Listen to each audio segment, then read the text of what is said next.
నెల్లూరు జిల్లా బరికుంటపాడు మండలం గుబ్బాడ గ్రామంలో అత్యంత దారుణ సంఘటన చోటు చేసుకుంది. ఆస్తి కోసం కన్న తల్లిని రోడ్డు మీద నెట్టేసి నల్ల కోటు వేసుకున్నాడు ఓ లాయర్.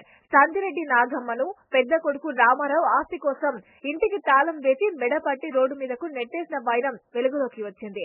ఎక్కడ తలదాచుకోవాలో తెలియక కన్నీరు మున్నీరవుతూ తాళం వేసిన ఇంటి ముందు రోడ్డు మీదనే రోధిస్తోంది కన్న తల్లి నాగమ్మ.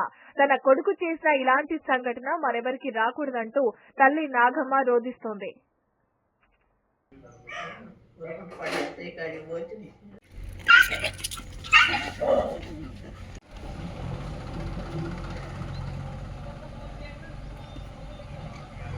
అయ్యా నా పేరు సందిరెడ్డి నాగమ్మ. ఇద్దరు కొడుకులు, పెద్ద కొడుకు రామారావు, చిన్న కొడుకు రమేష్. రమేష్కేమో నేను సాకింది లేదు, పెట్టింది లేదు. మా అమ్మ కాడ బద్దోళ్ళ కట్టేసి పేడకళ్ళేసి వెళ్ళిపోయిండా. సాకిన నమ్మించి గొంతు కోసిండు రామారావే. లాయన్ని చేసినా, చదివించినాము, పెళ్ళిండి చేసినాము, పిల్లోళ్ళం తాకిన అన్నీ బాగానే ఉన్నాయి. మరి 4 ఏళ్ల నుంచి మారిపోయి మామూలు చేసిండు. ముసలాయన్ని కొట్టి ఉన్న డబ్బులన్నీ తీసుకొని తల్లి అని లేదు, తండ్రి ఉన్నప్పుడు తండ్రి అని లేదు, ఇప్పుడు తల్లి అనేది లేదు. మరీ ఘోరం. ఎవరికి పగవాళ్లకు, నెల్లూరు జిల్లాలో పగవాళ్ళకు కూడా వద్దునా ఎంత దారుణం. చదివించి లాయన్ని చేసినందుకు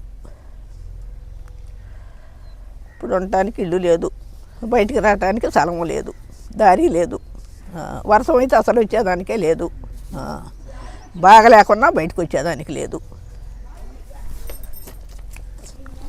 ఎట్లా బతకాల?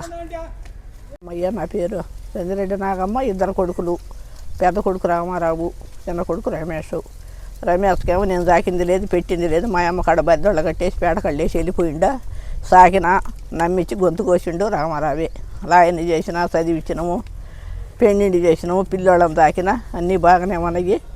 మరి 4 ఏళ్ల నుంచి మారిపోయి మామూలు చేసిండు. ముసలాయన్ని కొట్టి ఉన్న డబ్బులన్నీ తీసుకొని తల్లి అని లేదు, తండ్రి ఉన్నప్పుడు తండ్రి అని లేదు, ఇప్పుడు తల్లి అనేది లేదు. మరీ ఘోరం. ఎవరికి పగవాళ్లకు, నెల్లూరు జిల్లాలో పగవాళ్ళకు కూడా వద్దునా ఎంత దారుణం. చదివించి లాయన్ని చేసినందుకు